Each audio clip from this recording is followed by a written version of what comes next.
Good to see you again. My name is Femi. I am your moderator for this session. Gentlemen, please take a seat. Sam Englebardt, sitting right next to me, founding general partner, Galaxy Interactive. Good to have you. John Hanke, founder and CEO, Did I get that right? Niantic, thank you so much. I just got stuck on the CEO. Oh, CEO. And, yes.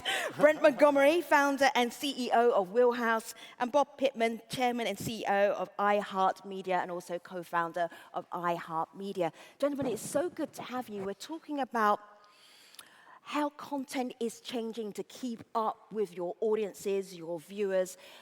First of all, Sam, who is your audience? Who are you catering to?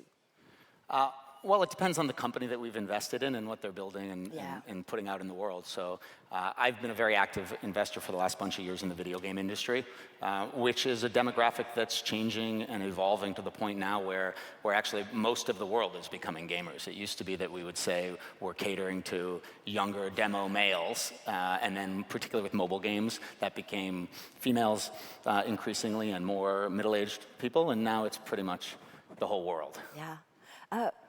Bob, who's your audience? Who's the audience? Yeah. That's a really good question. I think, I'm going to jump in, I'm going to twist the question a little bit. We reach 90% of Americans every month, so everybody's our audience. But I think one of the problems we get into is this idea of, I got to understand them with the data. And there is almost, we're entering this era of tyranny of the data. That it's this delusion that if you can't measure it, it doesn't exist. But many great things exist and we can't measure them. And I'll take you back to a story. When we started MTV, we were one of the first cable networks, breaking the monopoly of the 3 broadcasters, and there was no ratings. So no one knew how many people were watching. And so, you know, we got to make money. We go to everybody. Coca-Cola says, sorry, we can't measure it. We're not going to buy it. Pepsi-Cola, a guy named Roger Enrico, said, wow, a lot of kids are watching MTV. I think maybe this is it. So I'm going to advertise. He's my biggest advertiser. Finally, we get Nielsen to measure us. So we have measurement. We go back to Coca-Cola and say, we have measurement. And they say, well, you don't have a 65% reach of the country and a 3 national rating, so you don't qualify as a network, so we can't buy you. For 6 years, Coca-Cola didn't spend a penny on MTV, and Pepsi was the biggest advertiser. In that period of time, Pepsi moved their market share the most it's ever been moved before or after. And it was so bad that Coca-Cola thought they had a product problem. I don't know if you remember this. They came out with new Coke. They scrapped their product, came out with a new product. That didn't work. Finally, they figured out it was MTV. And so for the next 10 years, they outspent Pepsi 2-to-1 on MTV to try and erase that advantage. And that's a perfect example of there was something big, but it was not measurable. So to Coke, it didn't exist. To Roger Enrico and Pepsi, it existed. He couldn't measure it. It was like quantum mechanics. It was out there somewhere. He couldn't quite spot it, but he knew it was happening, and he spent the money and got the advantage. And I think today we're seeing a lot of that going on, of the data wonks saying, you know, we get into things like targeting. They say, here's my target audience. I'm putting all my money as the target audience. And then you ask the question, who's your audience? Who's influencing the target audience? Yeah. Turns about 85% of the people say someone influences what I buy, what I do, where I go, and yet we're spending all our money on the target, and then these other people are saying, no, I don't think that's the case, because we never sent them a message. So, Brent.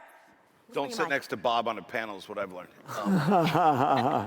Our audience is, we go through platforms, so we sell audio, video to Netflix, Hulu, on a good day, iHeart, and so our audience is, really, we work with the platform to create an idea that they think their audience will respond to. We launched a film last week called Players on Netflix that jumped up and did a big number, and they, to your point of the data, the tyranny of the data, I think they knew it was going to do well before we did.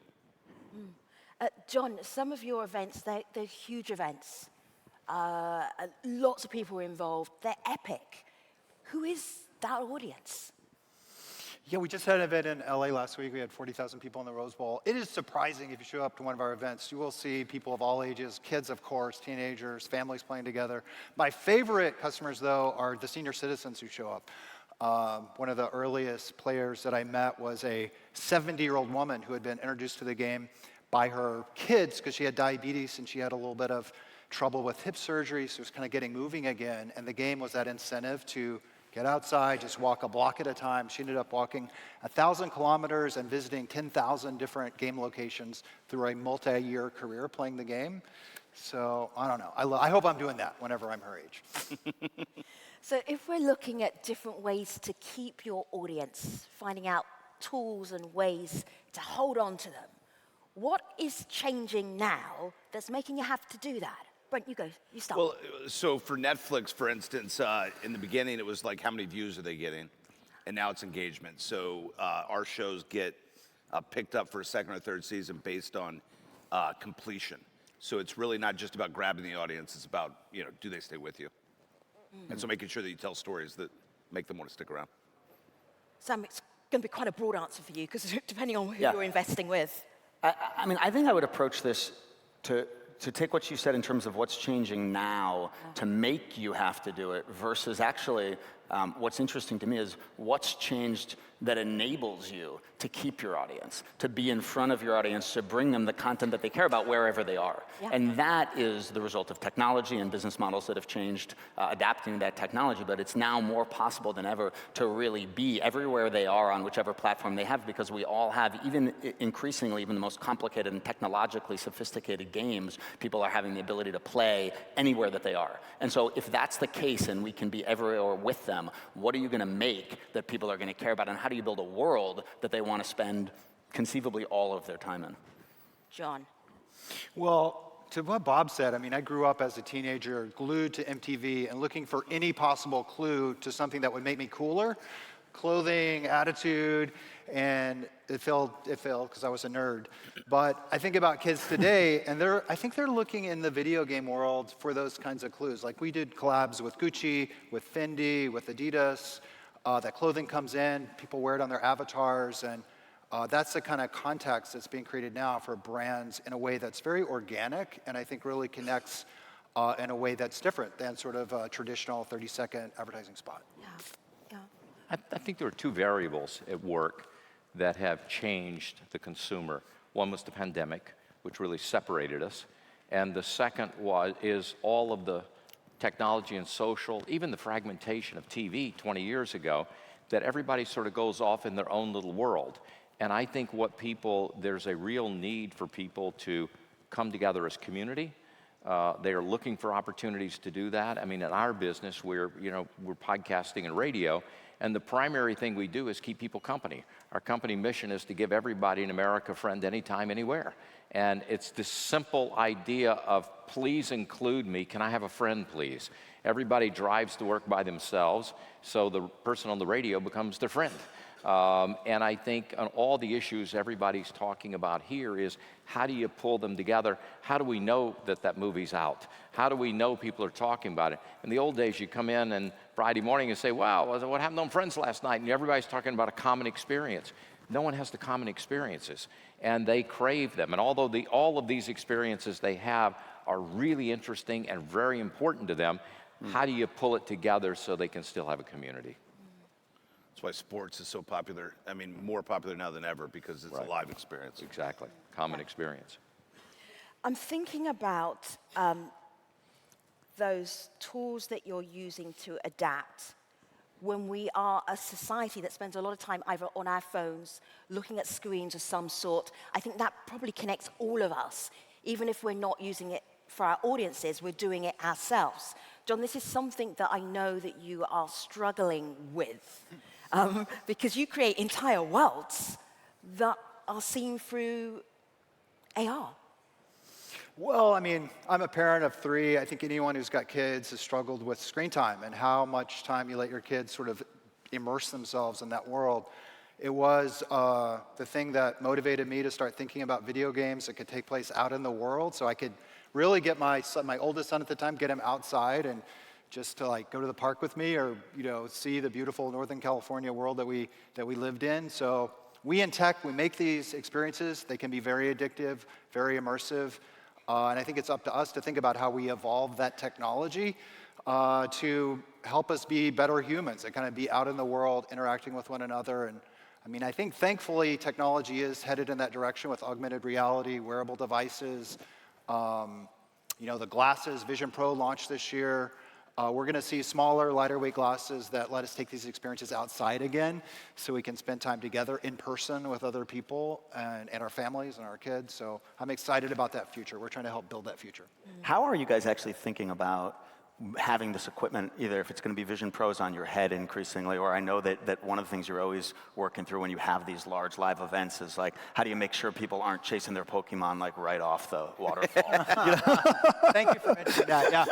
It's like these practical problems. Said the lawyer. We do bring a lot of people together, and unfortunately, the state of the world today is you're looking at your phone, but that is quickly changing, as I mentioned, some of those technologies. Lighter weight, cool-looking glasses. Almost wore my Meta Ray-Bans out here. I think they look pretty sleek. You might see me wearing them around here. So we're going to see devices that are much more normal-looking that let us lift our heads, finally, from this sort of staring at the phone all the time. It's interesting. I think this is one of the most interesting points because we finally hit that point where things are wearable. I didn't wear my Meta glasses today, but I usually do. Yeah, you usually do. And the reason I do is because it's a lot easier to make my phone calls with the glasses on than it is all the stuff hanging around my neck. And I think we're finally in the era where it's not a game, it's not for a segment, it's now hitting that mass market inflection point. Oh, yeah. And I think probably the next 12, I'm not in your business, but the next 12, 24 months seems like it's going to be a really critical time in terms of how you take advantage of that trend. Yeah, I certainly think so. I mean, especially the Meta glasses and things that are small and actually well, they have look more like form I factor. would wear them. Yeah. Although I'm loving all the memes of everybody wearing their Vision Pros around in places you'd never expect. I was watching a golf one this morning. It was amazing. You live in another world than I do, Sam. But I mean, you think about media, I know there are people here who are interested in designing cities of the future and thinking about what that should be like. And as that kind of device becomes more normal, the way we perceive everything is going to have that digital overlay to it. It's going to affect architecture, urban design, everything that happens out in public space. So that's an exciting future. Well, I think even... And advertising and media. Even if it would allow me to navigate where I'm going, turns out to be fantastic. And of course, at my age, the greatest use is turn that camera on and say, who is this I'm looking at? And I pay any amount of money for that. Gents, I'm going to let the audience know that I'm going to give you a 2-minute warning, and also the ushers on the side who have the microphones. If you'd like to be part of this conversation, because I've got lights in my eyes, I can only tell if you stand up. So when I turn around in 2 minutes' time, if you're standing up, we know that a microphone should go to you. All right, and hopefully you're not standing up to go to the bathroom, you're standing up to ask a question, which would be good. Brands and content, Brent. Where does that fit into this conversation? It used to be that we would sell a show to Netflix or Hulu or whoever, and they would pay full freight, and prior to Netflix actually, and they would have 30-second spots that bridge the gap. MTV being a great example. And now I think brands are coming in and wanting to be a part of the content conversation to where they want to subsidize and really have an engagement that goes beyond what a 30-second spot would be. People pay to avoid advertising, so any way we can get brands in to make them a part of the actual content is a plus for us. Sam, if you're looking at tech innovation and old models, Yep. how do those two fit together? Interesting. So I actually spent half of my life in old media and the last 10 or so of my career in newer forms of media and emerging media.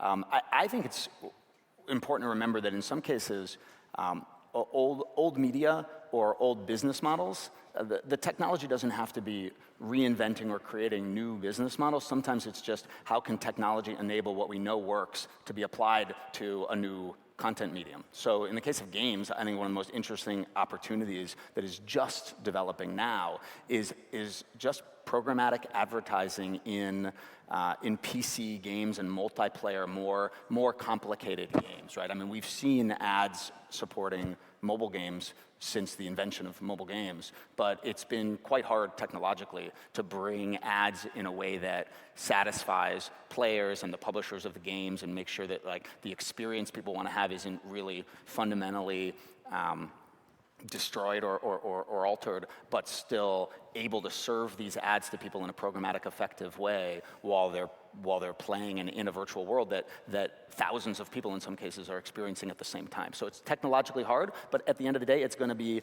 ads, that people are buying inside of games that we've been doing in content since the beginning of media. John, you've got your thinking face on. Articulate your thoughts. Articulate, I thought, well, I was just imagining something. I mean, I'm really looking forward to like painting the world with information, which is kind of the future of augmented reality, enhancing cities with that. And that just gives you so many opportunities to bring, like think about the Disneyfying the world or making the world a Nintendo experience or even an Adidas or Nike experience in very subtle ways. Like I think that's the future. All right, can we have a microphone to this gentleman right here, please? Thank you very much. Microphone to the gentleman right here, standing up.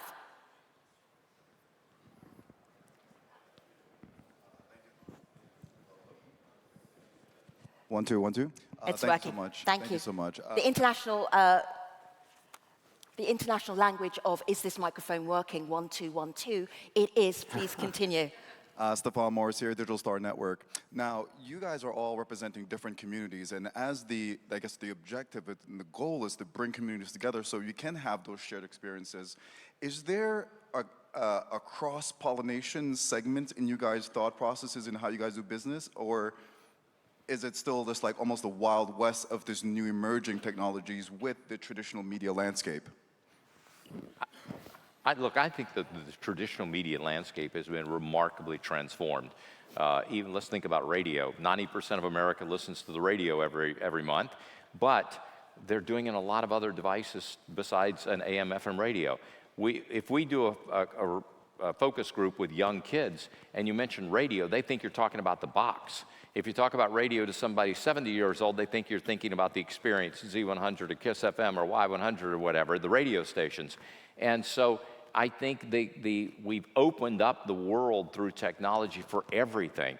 And oh, by the way, podcasting is probably radio on demand, if you think Netflix is sort of TV on demand, that all these things tie together and they're all based on the consumer premise of give me what I want more conveniently than what I had in the past. And every time somebody finds a more convenient way to do it, people rush to that way to use it. And I mean, certainly, and when you start thinking about some of the stuff that's being worked on here with these guys, it's that experience. And by the way, the real advantage is to take that and put on something people are already doing, already love, the masses are already there, add it to it, and shift them over. Yeah, and to your question, it's all about IP. So if we can create IP on a podcast, how can we then go out and take it out as a television show? Or, you create a great game and that title becomes sort of in culture in such a meaningful way. Now, how do you go the TV show, the film route for that IP? Thank you. The last thing I would say is just the Disney Epic investment. Like, I think Disney's taken some heat for that. I think it's very smart. We probably wish they had done it a few years ago, but I think that shows how old media and this new technologies are definitely coming together. Thank you very for you guys. So Love to have a 5-minute after. Can you hear me? Yeah? We hear you perfectly. Go ahead. So I'm a former network correspondent who left traditional media for new media. There's no question that the traditional news model is imploding. You guys have mentioned advertising, and even if you're not specifically in media, we've seen that Instagram has become a media source. So where do you see media going as you're thinking about information and as you're thinking of building the cities of the future? I think we all compete with user-generated content, and that's what we've seen sort of be the biggest. YouTube now has more minutes watched on TV than Netflix, and that's, a good bit is user-generated. So for us, it's like, how do we compete against people wanting to watch their friends do stuff? It is, I think, media is moving to the consumer. Again, one thing about consumer marketing is consumers want convenience. If you can make something more convenient, they want it. What people want today is have the information find me. I don't want to go find the information. And I think it's fundamentally changing, sometimes good, sometimes bad, we could argue, but it's finding the consumer. And I think whatever product you have to think about it in those terms of breaking it apart and chasing the consumer as opposed to expecting them to come to you. Yeah, I mean, I guess the only thing I would add, and especially after hearing Brent and Bob, I think one of the most important issues is barreling towards us and that we're going to have to address, and particularly if you come from a news media background, is in this world of user-generated content, right now the problem is we're not going to know what is real and what is fake, and we're approaching that point very, very quickly. And that's true of video, it's true of audio. And so, we have this big problem that we're going to need to address and solve, which is what happens when, and in the very near term, this will be the case, you have to presume that everything you see and hear is false. And what are we going to do? Although I think, Sam, what's happening is that's the advantage of news brands. There are certain people we trust and certain we don't. Yes. You look at the stats about how many people trust the information they see on social, how many people trust what they see on TV, listen to on the radio, and I think that the brand is going to become more important than ever because, to your point, how do I know what's fake? I want a curator to vet it for me. Yeah, and the opportunity to to go back to that idea of the trusted news network, the opportunity to take that and own it, and abide by it. And by the way, to do that, businesses are going to have to recognize that they will, in the short term, have to forego the clickbait business model and opportunity to monetize fake news. Clickbait is directly related to lack of trust. More clickbait, the less trusted. So your choice is, do I want to get more clicks and be less trusted? Do I want to have fewer clicks but be more trusted? And I think that goes to what's the value of the brand. Could clickbait be, we found the formula to make something engaging enough for you to click on it? Although I think the clickbait is different than it's engaging enough that I want to click on it. I think clickbait is the dirty little thing. I know they're toying with me. I'm going to click on it. Ugh, they did it to me again. That you never guess what happens every time you have that experience, FII it destroys trust. Right, and I think people have to come to the conclusion that nothing is for free. Yes, I can get 20% more clicks. What price do I pay? I'm destroying the trust in this brand. And if you believe in brands, you will forego quick wins to build the brand because that gives you power forever. Okay, before we go totally negative on AI, though, I mean, we have to think about, yes, fake news is a problem, but think about the incredible immersive entertainment experiences that we can build with these tools and realistic AI. Oh, absolutely. Incredibly exciting opportunity. Yeah, for sure. I mean, I am incredibly optimistic and excited about all the positive uses of the technology. By the way, it's not talking about fake news is not a comment explicitly or specifically about AI. It's actually, we look at fake news in the last election cycle, it's bots, it's all kinds of things that don't require any advances. By the way, 45 years are today, yeah. 45 years ago at MTV, they accused us of ruining America because we were going to short attention spans, we weren't explaining anything, and it was a mood and an emotion and an attitude. We needed words.